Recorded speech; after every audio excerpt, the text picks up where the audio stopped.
اللهم أصلح أمة محمد صلى الله عليه وسلم وفرج عن أمة محمد صلى الله عليه وسلم وارحم أمة محمد صلى الله عليه وسلم وانشر أحمد وعيد حضرة الوطن في العالمين بحق محمد صلى الله عليه وسلم. رب اشرح لي صدري ويسر لي أمري واحلل عقدة من لساني يفقهوا قولي. Amma ba'du, yang kita hormati dan kita muliakan bersama akhilillah Adinda Mukarram Bapak Dr. Haji Ahmad Sya'ban, yang kita hormati dan yang muliakan Bapak-bapak, para pengelinsir, Bapak Kiai, tokoh agama, tokoh masyarakat, hadirin hadirat, jemaah kaum muslimin muslimat, jemaah majelis ilmu yang dimuliakan Allah. Yang bersyukur marak biasa dan harus dibiasakan supaya hati kita ini selalu menjadi hati yang bersyukur kepada Allah. Yang bersyukur bahwa sampai malam ini kita semua masih pijan iman dan Islam, masih pijan sehat walafiat, masih pijan sempat, masih pijan taat, masih pijan pacu, masih pijan mau semangat untuk terus berbuat kebaikan. Tanpa petunjuk dari Allah, jadi mungkin ya gawe kebagusan. Maka kebagusan gak sak gawe kebilang dulu, sak gawe malam ini, semua itu datangnya dari Allah, bukan datang dari diri kita sendiri. Maka dari itu, sekali lagi kita bersyukur bahwa kita masih dijadikan menjadi orang yang baik, jadikan menjadi orang yang benar, dan mudah-mudahan nikmat saat ini, nikmat saat ini, nikmat jaya dengan sholat, nikmat jaya dengan raju, nikmat jaya dengan taat, mudah-mudahan ada tertunggu bilang-bilang waktu sisi-sisi Allah Subhanahu wa Ta'ala, mudah-mudahan. Amin ya Rabbal alamin.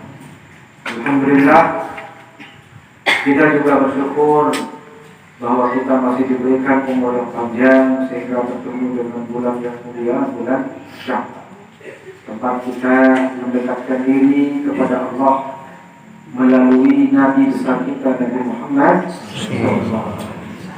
mendekatkan diri kepada Nabi Muhammad dengan memperbanyak sholawat, merasa santun dan matur, dan ini yang dinamakan dalam ilmunya para ulama sebagai tawassul. Tawassul berdoa. Baca selawat yaitu bertawassul kepada baginda Rasulullah. Seolah-olah diri membaca selawat ilmu ibu-ibu perkenalan diri ke Nabi. Karena arah dalam sebuah hadis diterangkan bahwa arah malaikat sak memang ciptaan si Allah Ta'ala, tugasnya arah suku. Sehingga malaikat ini dan kekawan keluih. Namun Nabi jelas, Nabi jumlahnya 24 ribu seluruh Nabi, oleh zaman Adam sampai zaman Nabi besar kita Muhammad Sallallahu Alaihi Wasallam. Kemudian kalau Rasul menurut riwayat 300. Namun malaikat dia nak yang ketahuan dulu. Cuman sak wajib ketahuan arah. Ini yang punya tugas khusus. Ada juga yang bertugas lain, sampun amatur lain. Namun menurut Imam Abdul Karim Al-Jili di dalam kitabnya Al-Insanul Kamil, beliau jelaskan bukan Insanul Kamil. Nama kitabnya Maratibul Wujud wa Hakikatu Kulli Mawjud dan kita. Nanti dengan Maratibul Wujud ini tingkatan wujud dan hakikat setiap yang mawjud. Nah, beliau jelaskan apa kena niki apa sampai ketika dia membaca penjelasan beliau tentang arsy. Beliau mengatakan perlu yang niki, rasa beliau, teori beliau mengatakan kita semua ini tinggal di dalam arsy. Karena arsy inilah lebih besar dari alam semesta. Semua alam semesta diletakkan oleh Allah di dalam arsy. Ia sendiri. Nah, arsy ini makhluk Allah Ta'ala paling pelik. Selapu alam semesta itu pokok selapu itu tahu. Planet-planet semesta abnabiyaan, galaksi, Bima Sakti, bro, selapu semuanya berada di dalam tempatnya di Ars. Nah, Ars ini pelik lagi, tapi yang paling besar tentunya yang maha besar, yang tidak ada kancen pada belik, yang disini Allah Subhanahu.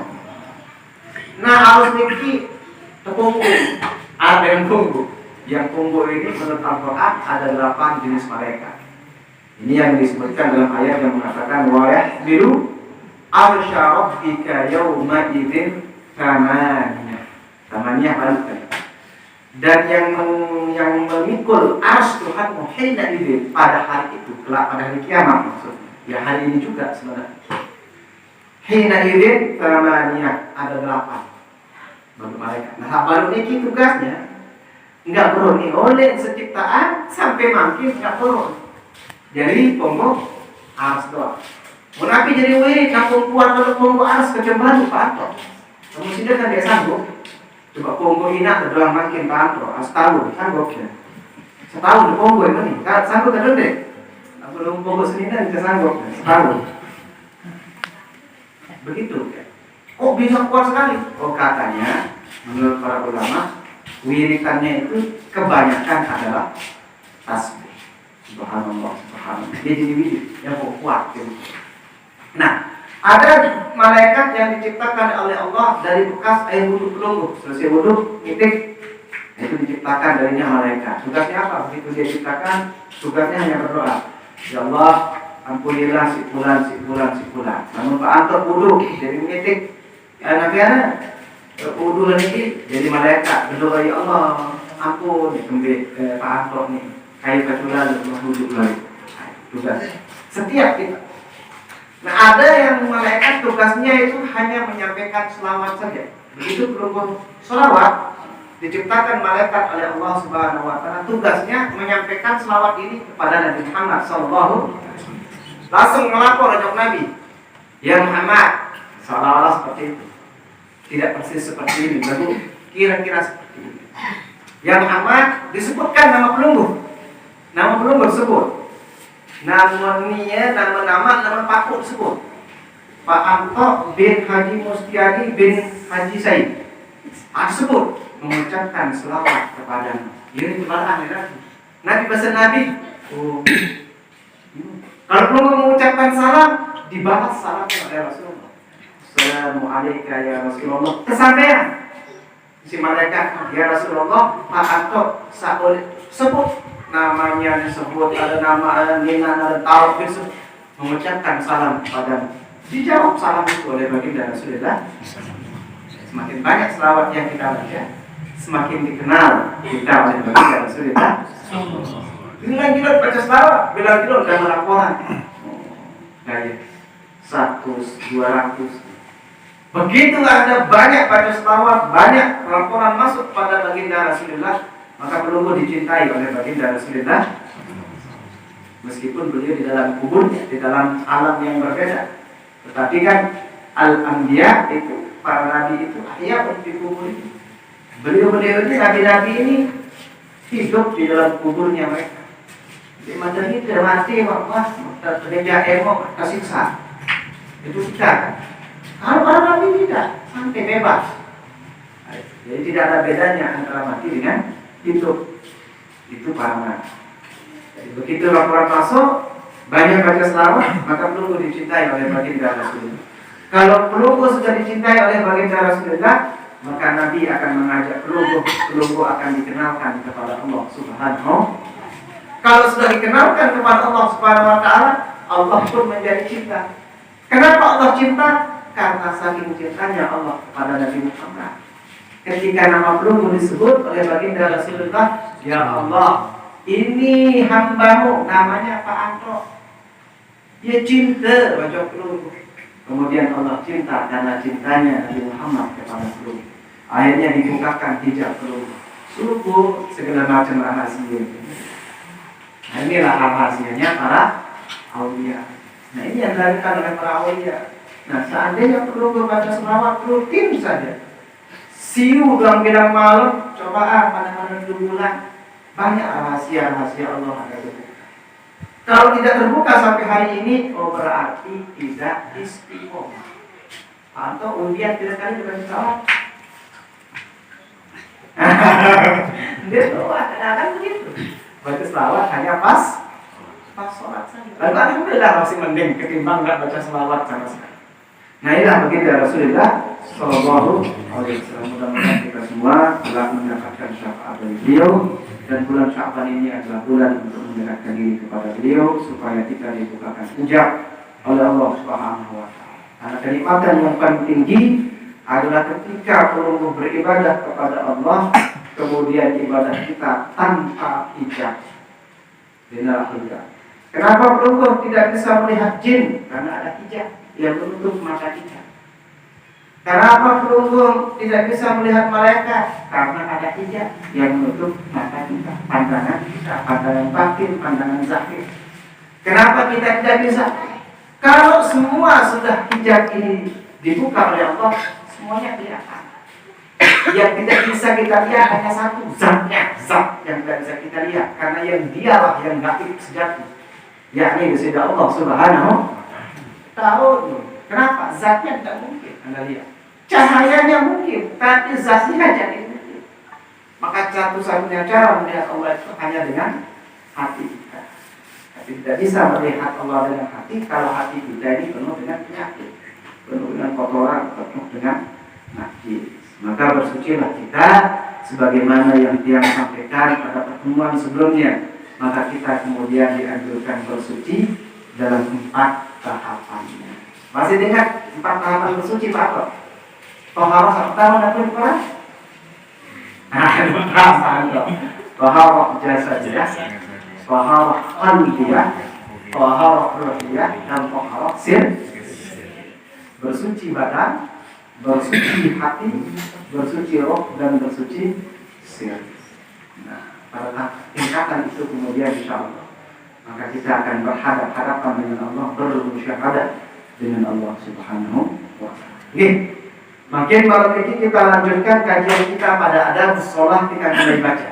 Karena 2 pertemuan adab sholat ini mukadimah dari tiang sendiri yang kata maksudnya beliau antara site isi Rasulullah ini berpura cek tadi ya pandi dikejarin lama kalau dari Imam Ghazali.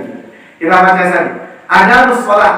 Bahasa beliau Imam Al-Ghazali, adab sholat, adab tentang sholat.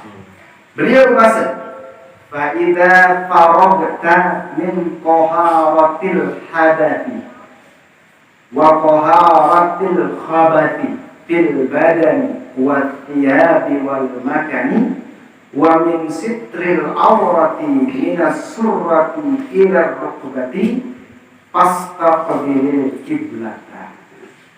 Lamun yang sembahyang, kata Imam Al-Ghazali. Fa'idha faragta, kalau engkau sudah selesai, kata Imam Al-Ghazali.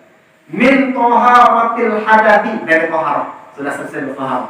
Di sini beliau sebutkan toharah dari hadas. Hadas kecil dan hadas besar. Hadas zahir dan hadas hadas maknawi dan hadas jasadi. Lalu hadas zahir jelas, hadas besar, hadas kecil. Nah, pikiran hadas kecil ibu-ibu, segala sesuatu yang mewajibkan wudu itu namanya hadas kecil. Bersentuhan ibu kulit kaki bapak, saling bola minta kaca bapak, hadas kan? Lamun lainan tergolak, hadas besar kalau sampai jumuk, sampai mengeluarkan air mani misalnya. Nah, kalau hadas maknawi, ya hadas-hadas yang di dalam hati kita, sama tohar sama. Wa min taharatil hadathi, dan kalau kamu sudah selesai bertoharah dari khabath, nabi kalian khabath najis. Najis yang tidak dimaafkan, karena najis itu dalam pelajaran yang perlu musalahin kan bagi kedua, ada najis mughallaza, ada najis mutawassita, ada najis muhab. Namun najis mughallaza kedua babi dan anjing. Nah, ini sudah keluar. Babi itu dengan nas daripada Al-Quran, kalau anjing dengan nas daripada hadis sesuai dengan istinbat menurut Imam Syafi'i. Menurut Imam lain tidak, hanya menurut Imam Syafi'i. Kalau hadis mutawasithah ya yang biasa tai manuk, tai jalan, tai meong, tai bedak, tai sinden ya antum, kena sinden. Namun najis apa? Ya itu sampun durikan iki ya. Najis penek kanak mame sak baru lahir ndek man umur 2 tahun ndek man kakan barang sak lain kecuali air susun. Namun menek ndek iwak dapat anto ambilkan air ketis doang. Namun ini aja pada hukum penek dan kan baru lahir kan penek aku. Ada hukum di dalam beda. Ada paling salah. Di dalam beda. Namun yang lama jadi 2 tahun khusus. Dia minum atas 2 tahun, tak tahu pakai hamburger, apa ada hukum pendek kecil pendek aman. Iya. Kita lanjutkan. Ini namanya khobar najis. Ada najis, ini pembagian najis dari segi tingkatannya. Ada juga najis namanya najis najis yu'fa anhu. Najis sabau maaf. Najis sabau maaf niki sak sulit terhindari. Contoh dia hujan. Apa hujan niki? Mulai hujan. Ngebut motor, wos tayak kayu. Kena baju peluru sedang nikam mulai hujan. Itu najisnya dimaafkan. Betul mungkin ada najis tapi dimaaf. Tidak usah ragu, boleh pakai sholat? Boleh. Karena dia dimaaf. Atau najis yang dimaafkan itu darah tidak mengalir. Darah sendiri, jangan darah orang. Coba dikira sekali. Tidak sampai mengalir, bisa dimaaf. Paham? Kalau dimaafkan ya tidak. Kalau sudah selesai dari tohara itu semua, bahasa Imam Al-Ghazali, tohara jasmani, rohani, tohara hadas kecil dan hadas besar, hadas maknawi dan hadas jasmani. Kemudian dari segala macam najis, najis zahir maupun najis batin, najis yang ada di luar yang nampak maupun yang tidak nampak. Kalau sudah selesai itu, bil badani, baik najis itu berada di badan. Maksudnya berada di badan di mana? Dakhilal fam. Contohnya disebutkan di sini. Dakhilal fam, tapi kena najis searah di dalam diri. Oh, ada tidak najis dalam diri? Ada. Mana dia? Utak. Wadah utak ada. Oh, utak itu najis. Kebiasaan kita kan dia minum utak. Oh, yang proses iman. Main. Oh, berarti ini begitu diginikan kena najis. Mulut juga makan bersama bagaimana caranya? Cuci karena dia dijelaskan dakhilal fami bil badani hatta dakhilil fami. Najis yang berada di badan sampai najis yang berada di dalam mulut. Jadi kalau ada najis dalam mulut seperti muka tadi, ngomong sucikan dia kan baru makan. Atau najis dalam mulut, maka contohnya bagaimana? Darah, sudah yang bahas dulu ini. Sugun darah digigit. Oh, nenek tadi oke. Tak mana? Kan biasanya cemplok. Jangan dibelah. Karena dia sucikan. Kumur, buang sampai berhenti darahnya. Begitu kan. Mungkin tidak bisa langsung berhenti, paling tidak berhenti mengalir. Maka sudah suci mulut ini. Jangan dibawa sholat, Pak. Kalau menurut Imam Hanafi, keluar darah itu bisa membatalkan wudu. Meskipun yang menurut Imam Syafi'i tidak.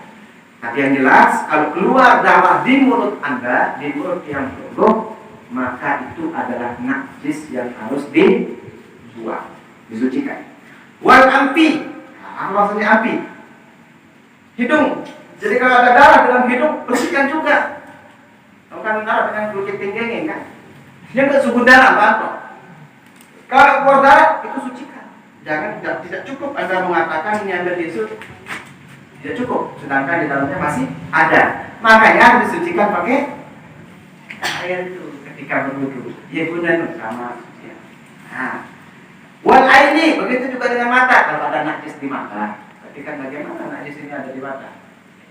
Nggak susah. Wal uduni, atau di dalam telinga. Ambil najis dalam telinga, tolek Pak. Tolek. Anda pikir tolek itu bukan najis, Pak? Najis. Pergelangan batu tolek, jadi ini lalu tolek, bukan tolek Pak. Asumpah dan julutnya. Nah, terus penyakit dengan tahu pada ngalang tinggi Pak Anton bisa sekali dua sumber tolek. Ah, itu harus disuci. Bagaimana cara mencucikan tolek? Kan tahu namanya itu. Tuh pakai tisu bersihkan, Zat. Sudah pergi bendanya kan? Air sedikit, sudah. Ini teh, tolek di Anton. Cucikan, hilangkan bendanya pakai tisu misalnya. Nah, kering. Masukkan air sedikit penuh. Sudah keringkan, sudah jangan dibiarkan, tolek subur ini, yang menip. Nah, sembahyang terus jangan begitu Pak. Karena tolek itu tapi bahasa flu berlaku tolek. Nah, ya.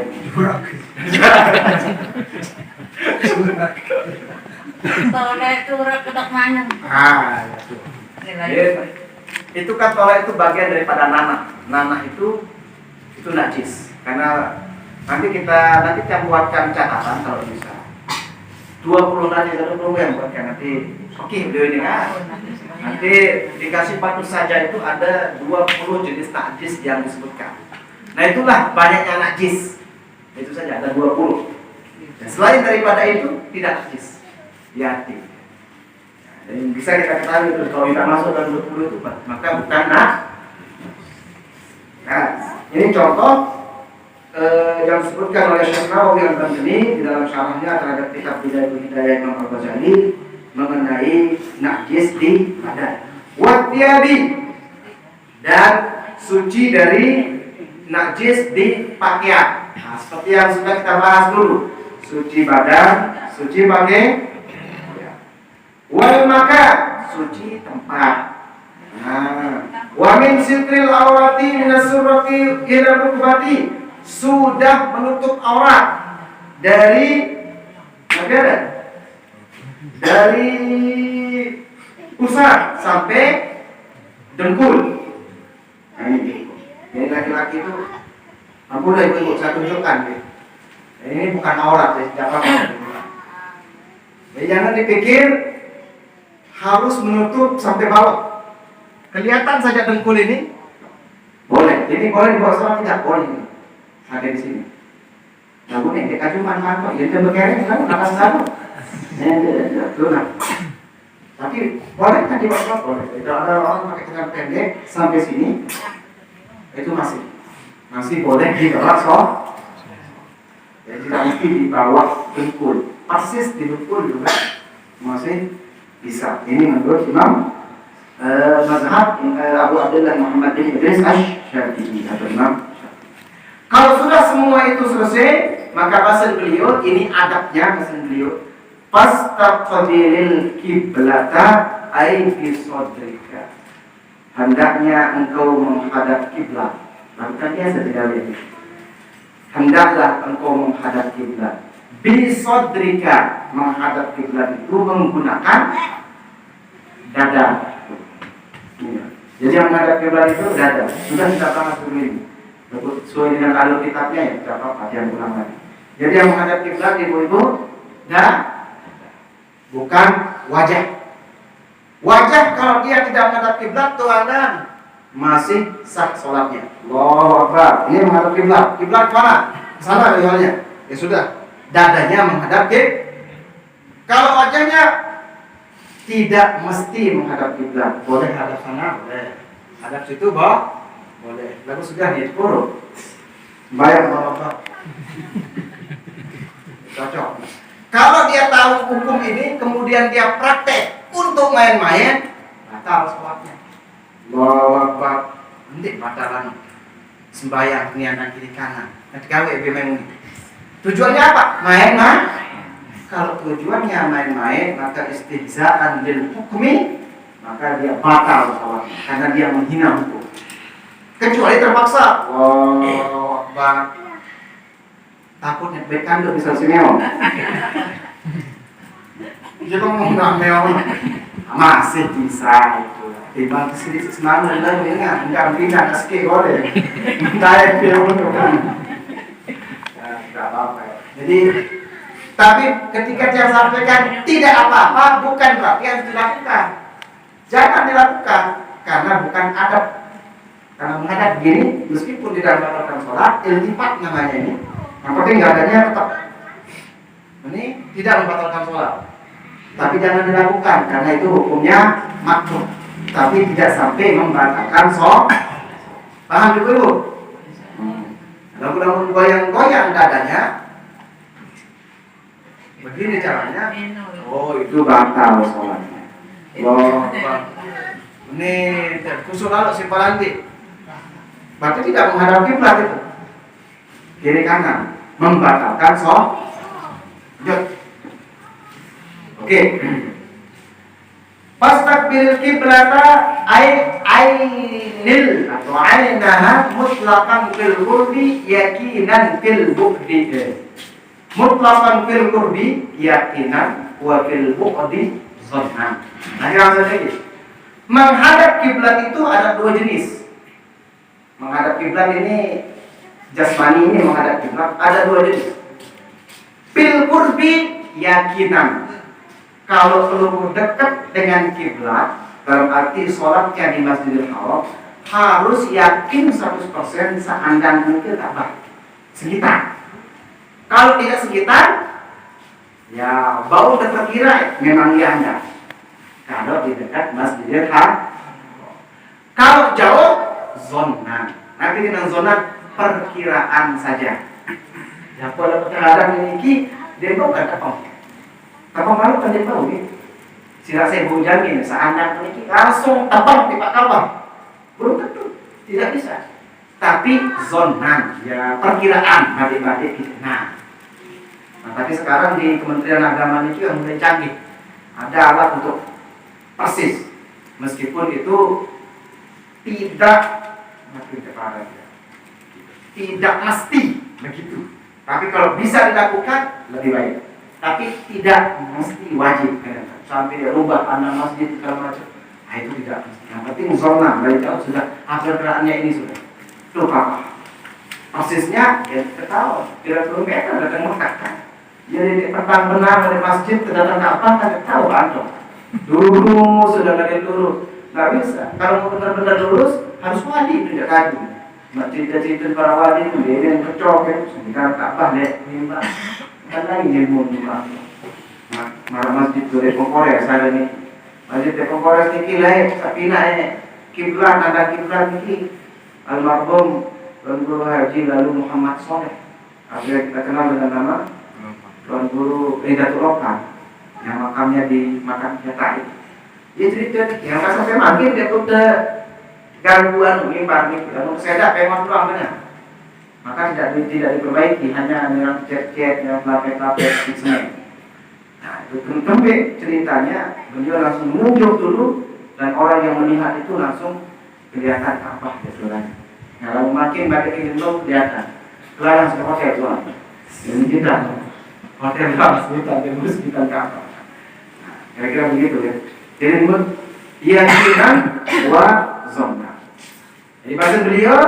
Kalau sudah tohar bersuci, sudah siap untuk melaksanakan sholat, maka hadapkan dirimu dengan dadamu menghadap kiblat. Itu satu. Qaiman berdiri. Jelas.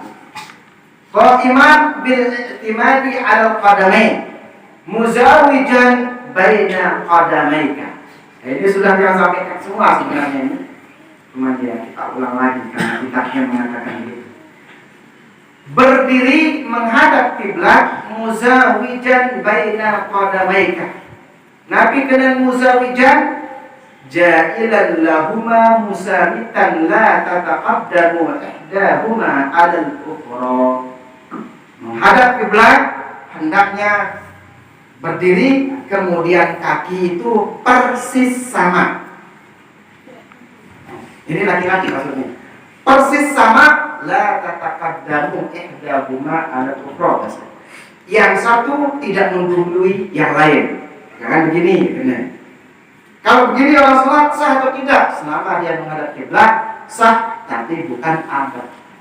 Duluan ke kanan misalnya, mata lain bukan. Ini maksudnya muzawijan, jadi harus dulu kanan kiri, tepat. Lanjut. Muzawijan baina qadamaika, terus bihain itu la tadummuhuma. Lurus tapi jangan dirapatkan. Ini kan betul. Sama. Namun saya kan rapat. Dalam kayak selalu berkata, mau selalu di kampung. Nah, namun mama di kampung ini jangan marah dengan mama sembahyang ini, rapat perbaiki. Karena ada larangan dari Rasulullah, ada hadis yang melarang soal ini. Maksudnya juga, maksud beliau ini muzawijan itu, tapi tidak disebutkan ini. Wala tastarhi anhuma bil ha'il muhmala wa hadha huwa al-ansab ay muba'adan bainahuma bi qadri shibrin. Yang lain, jangan ditempelkan, harus direnggangkan seukuran apa ucapan lagi? Apa? Fokus lagi lah. Sejengkal maksudnya. Kemudian, kira-kira Pak Anto kan mesti receh ini kan? Jadi ini sembahyang Pak Anto jadi. Apa maksud sekitar kalau kurang. Dan jangan sampai kurang daripada sejengkal. Bagaimana kalau lebih dari sejengkal juga kurang bagus. Maka kalau ada sholat yang begini itu juga kurang. Karena sebenarnya kan sapale kayak batu no. Cek. Ada yang begitu kan. Yang boleh tidak begitu. Maksudnya itu bersentuhan itu bukan mesti demen dia sembahyang mulai balik naik batu, tidak, itu keliru juga. Maksudnya apa? Kita harus mendekatkan sah. Jadi kalau ada enggak, tarik temannya, boleh ditarik. Allah Akbar. Dia pada sini air nih, cukup tarik. Menu, ada sah, rapat. Memang untuk ada yang corona, kan beberapa rapat jadi. Ini kalau enggak corona, lanjut. Terus bihaitu la tadummuha, jangan digabungkan keduanya.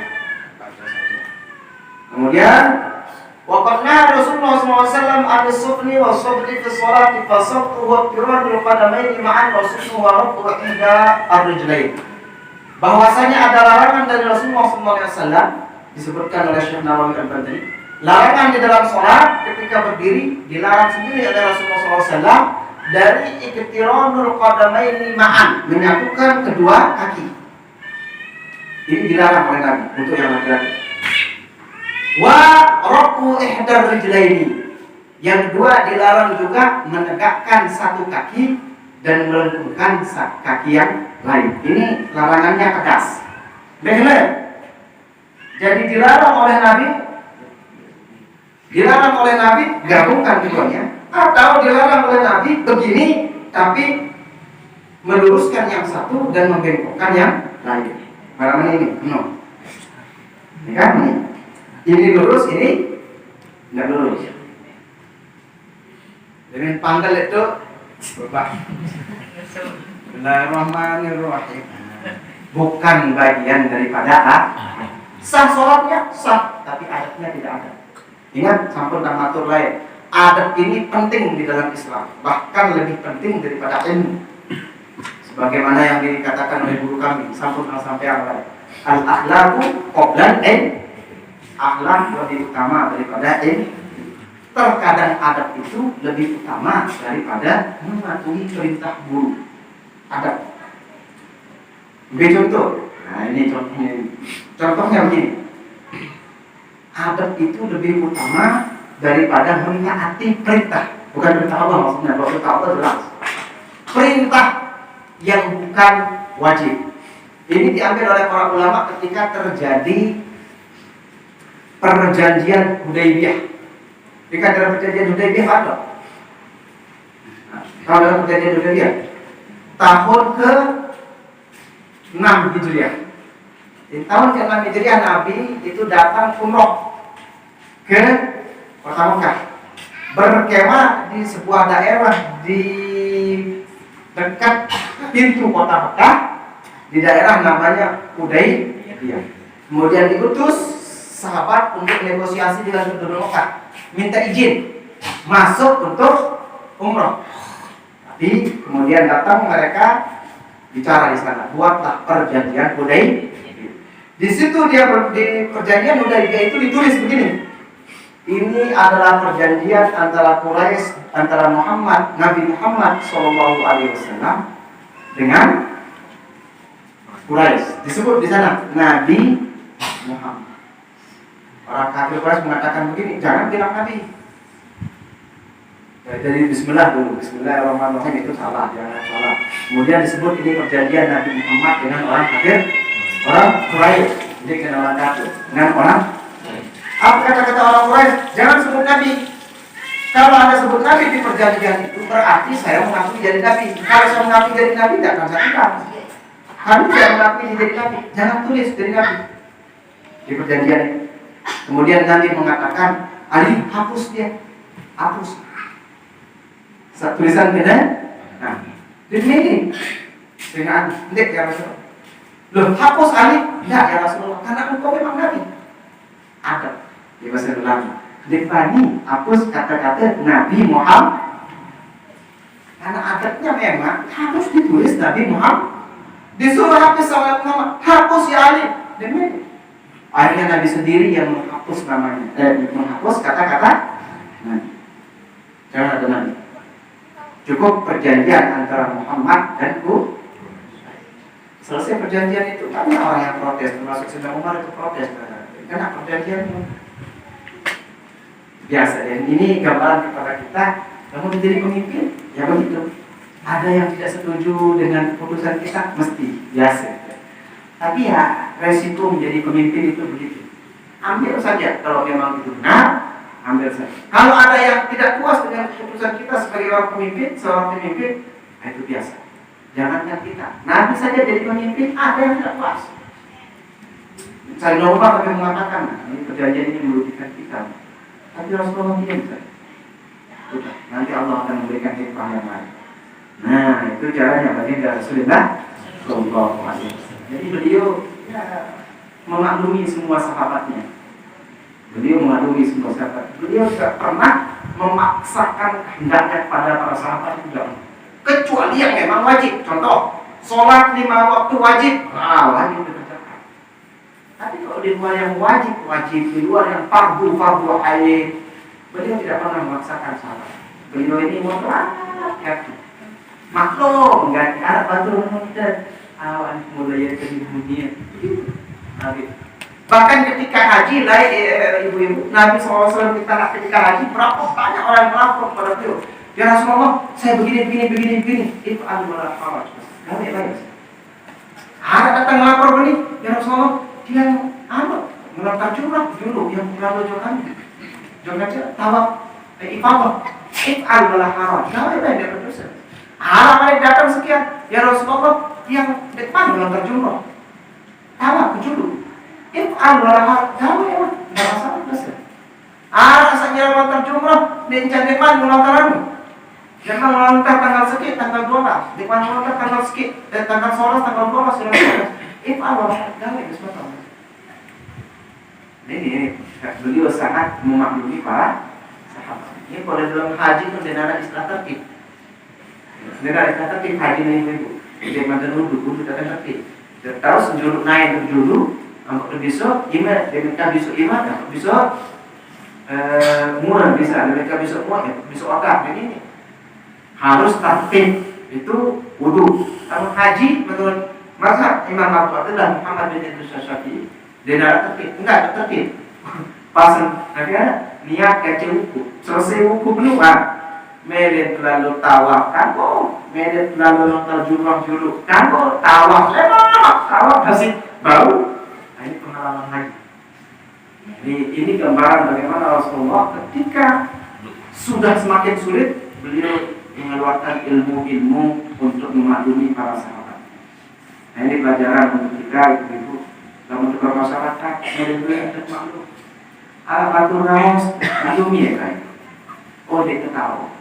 Senang, ini buat saya ini, ini bisa. Terus bisa. Dengan kasih pagi saya ini, maklum ya kan, harus diketahui. Harus begitu. Lalu nanti aja, tapi siap dan korup. Kalau mau sehat, banyak-banyak memaklum. Tiap-tiap cerita ibu-ibu, cerita. Jam 10. Begitu ibu-ibu. Dan mana tahu apa bu? Nanti sampai cerita banyak piram dah terus. Alat lain cerita dah. Silakan bercerita ini mau sampai hari ini saya sudah menceritakan cerita ini di 10.4. Artinya 11. Tapi mereka itu bebas, dan pasti pun ada itu. Kalau ada demi nomor tua ini jangan tak dengar. Sungguh banyak cerita dulu. Yang pernah akan cerita tuang guru sama tukang nomor cerita dong. Tuang guru sama tukang ibu. Tuang guru ngeliling ngaji bilang jeruk 5 tahun ngaji. Sampai terakhir yang ngaji terakhir dalam pidato. Ini kita supir.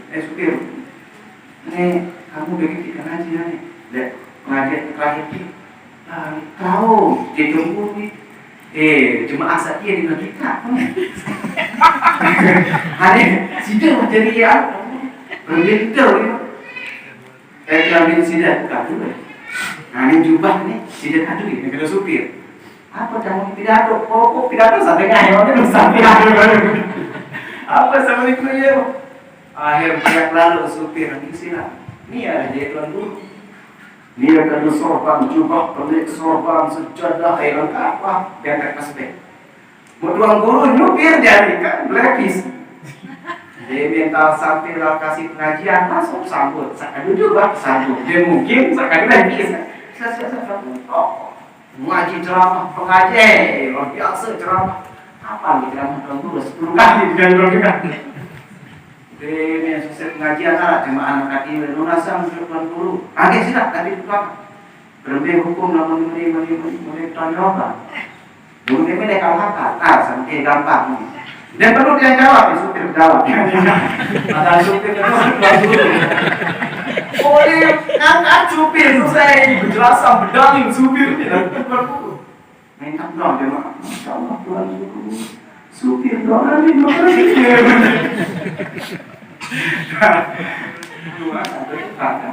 cerita terbaru. Nah ini kita ceritakan cerita datu, suku raja. Konon ada zaman dahulu.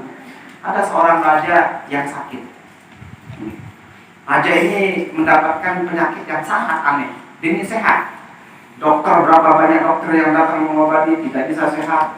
Datang belian tidak bisa sehat. Tukang rupiah tidak bisa sehat. Selaku dengan mencoba ini sehat. Akhirnya datanglah seorang tabib. Ini tabib ini orang soleh, seorang ahli sufi yang jadi tabib. Datang. Dia ditoa oleh raja. Akhirnya dibuatkan di ramuan obat-obatan herbal apa yang kita. Di media sosial toa raja ini diberikan namanya sehat sama tabibnya. Pak Raja yang bikin si tabib. Saya sudah kasih resep obat, mohon diminum sesuai dengan aturan. Dan kalau mau cepat sembuh ada terapinya. Apa terapinya Pak Tabib? Terapinya gampang. Bapak Raja kalau mau sehat tidak boleh melihat kecuali melihat warna hijau. Enggak jadi terapi. Mimpi Anda harus melihat warna hijau. Bau isi Pak Raja? Bau sama. Pokok Anda kanan hijau, kiri hijau, julu hijau. Pokok mimpi Anda ada di jodoh yang kita. Pulanglah tabib ini setelah 1, 2, 3 hari seminggu sehat lagi. Tunda, tabibnya ditunda. Tasyakuran kesembuhan raja. Silahkan Anda hadir di istana raja. Kita mau tasyakuran kesembuhan raja. Datanglah tabib ini. Dia mendatang ke depan pintu istana niki, pinjol tabib niki. Ternyata istana niki berubah warna hijau doang. Tembok istananya hijau, baju pelayannya hijau, celana pelayannya hijau, bulunya hijau, pokok selaput hijau. Tuh anda hijau doang. Maka hijau dia di istana seni begini. Tabib ini penasaran dia, heran. Tanya selaput pokok hijau ibu-ibu. Tembok ubah nanti mana? Lukisan, kaca, selaput, denaran, warna hijau. Kebetulan tapi ini Pak Raja, kok istananya ini semua warna hijau, temboknya warna hijau, pelayannya warna hijau, rambutnya juga warna hijau. Kok begitu? Kan iya nih suruh nih. Kalau melihatlah yang hijau ini, ya saya cat hijau ini semua nih. Semuanya saya jadikan hijau di istana ini. Meniup terus tabib ini, oh salah, cara Anda salah. Terus bagaimana? Kalau mau melihat semuanya yang hijau, tidak perlu semuanya dicat hijau. Cukup Pak Raja itu beli kacamata warna hijau. Aduh kacamata warna, wah biar anak hijau dong kita. Ya dong dia pandai mana? Jadi kalau mau sehat, tidak perlu merubah orang itu mengikuti keinginan kita. Selama dia benar, dia akan ada. Yang perlu kita lakukan apa? Merubah diri kita, cara pandang kita, sehat dulu. Mungkin mana jalan, sering berulang kita berdua, kita mau cari nanti siapa tahu kan dia sedang apa dan gitu. Jadi cukup kita merubah cara pandang. Cukup beli kacamata warna hijau kan. Lalu kedua kacamata warna hijau, kira-kira bisa membiarkan hijau doang atau tidak apa? Hijau doang. Perlu ada cat warna hijau di semua rumah orang udah bikin hijau kan nggak bisa. Jadi warna hijau dia barang milik warna kulit jadinya ya biasa. Warna merah biasa saja. Jadi berbeda di situlah letaknya keindahan berbeda. Beda istilah hukum mati rahmatun sabda Nabi. Perbedaan umat itu menjadi rahmat. Perbedaan profesi menjadi rahmat. Coba semuanya sekarang jadi guru doang. Itu kayak ngaji dia. Kenapa di bawah guru dan kadang-kadang biar turun itu guru sering boleh jadi. Kenapa? Karena semuanya Tuhan. Nah kalau semuanya pedagang tahu, selompok ini pedagang tahu, ibu-ibu ben jual tahu, jual Jawa terus jual. Kalau se Indonesia jual tahu, jadi tapi saya harus ngarah jadi konsumen, anak jadi produk. Kira-kira begitu. Kalau semuanya orang bodoh, saya jadi ngajaran. Selaku bodoh, selaku adil, saya tanya. Selaku kaya, misalkan aku jadi sugih, saya jadi bersedekah bantu. Selaku miskin, di lapangan selaku kan. Ini perbedaan yang terjadi hari ini. Pembelajaran kita bahwa inilah yang terbaik menurut Allah. Tinggal kita terima saja dengan cara memperbaiki diri. Ini hasil para ulama ahli sufi. Jadi cerita tadi, ibu-ibu cerita soal raja tadi itu cerita fiksi. Tapi para ahli sufi biasa menceritakan cerita sufi untuk cerita fiksi di kisah-kisahnya untuk apa ya? Untuk menanamkan hikmah-hikmah seperti tadi. Lanjut. Wastawi. Nah ini kita selesaikan sampai di sini terus kita buka. Berdiri, jangan kakinya sebelah ditegakkan, satunya ditekuk, tidak boleh. Wastawi qa'iman. Berdirilah secara sempurna. Binasbil khufah. Ini kita kifah. Kifah. Dengan menegakkan pundak. Jadi jangan ini kan kurang sono ibu-ibu. Nah, tegak. Kalau memang tak dan sudah mulai bongkok, jangan beda lagi. Mulai potong enggak? Menit dan ya. Berhenti jangan ini. Ini yang tegak. Jangan Pak Anto. Dia Pak Anto ini tegak, menindra Pak Anto. Kalau memang tidak bisa tegak, ya bagaimana? Jadi ini bagi yang sempurna, bagi yang lanjut. Wastawi qa'iman wa qul. Nah ini adabnya. Kalau sudah berdiri menghadap kiblat, sempurna, tegak begini. Belum mulai takbir, qul. Hasil beliau, katakanlah. Ini doanya. Qul Qul a'udzu birabbin nas. Bacalah surat Qul a'udzu birabbin. Jika sebelum sholat apa dibaca Pak Anto? Wah iya, itu apa? Kasih Pak Anto. Daging lu Pak Anto. Mantap kali kasih Pak Anto. Wa qul a'udzu birabbin.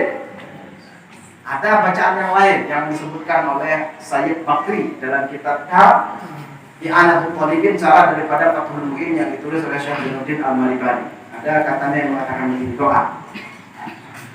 A'udzu bika min hamazatish syayatin wa a'udzu bika rabbi ayyahdu. Ini baca doa. Bisa, tapi yang disebutkan di sini qul a'udzu birabbin. Maka saja qul a'udzu birabbin nas. Kenapa perlu baca qul a'udzu birabbin nas? Bahasa beliau tahassunan biha minasyaitonir rajim, memohon perlindungan kepada Allah dari setanir rajim. Jadi kalau ada datang setan menggoda, insyaallah dengan membaca qul a'udzu birabbin nas di awal, insyaallah bisa lebih mendatangkan kekhusyuk. Ingat ibu-ibu, nanti dibaca sebelum sembahyang qul a'udzu birabbin apa aja? Apa mendapat dia coba sudah ngecikro mantan. Qul a'udzu birabbin nas sampai tutup. Qul a'udzu birabbin nas, malikin nas, ilahin nas, min syarril waswasil khannas alladzi yuwaswisu fi sudurin nas minal jinnati wa ahdir qalbaka ma anta fihi wa farridhu minal wasawisi wanzur baina yaday man taqumu wa man tunadi Allah subhanahu wa ta'ala a'lamu ilmu jalla wa ala atam wa ahkam wa sallallahu wa sallam ala sayyidil anam sayyidina Muhammad ibni Abdillah khairil anam. Jadi terakhir baru ada sholat. Setelah kita bersuci, rasa pun lewat bersuci itu kita bahas 2 kali pertemuan. Betul-betul suci, sempurna sucinya, berdiri tegak. Silakan kemudian untuk mengawali sholat, sebelum mulai sholat baca qul a'udzu birabbin. Kalau qul kubu jadi kamu baca qul a'udzu birabbin nas. Maka supaya tidak kubu, kalau sholat berjamaah hadirlah di masjid sebelum iqamah. Kita kan dalam depan apa kata Allahu Akbar, baru buka sudah rokok. Depan kamar depan berkepir. Berkepir istilahnya. Salah. Dalam bahasa Iwan, bahasa Turki berkepir. Berkepir kan, berkepir. Lalu maksudnya ini berkepir. Allah berkepir dengan berkepir jadi. Cuma kaki-kaki ini dari kamar baru dirokok. Bagaimana kita akan mau melakukan adab-adab sholat? Sempat. Jadi kalau mau sempurna sholatnya harus dilengkapi dengan adab-adabnya, toharohnya yang sempurna. Kita mulai dari paling bawah. Toharoh bila jasa, toharoh hati. Kita mulai pulau nasnya. Tahu berdawai. Kemudian mantau toharoh ruhiyah. Nah, kalau tidak bisa toharoh ruhiyah yang minimal kita sudah mensucikan mensuci hati insyaallah.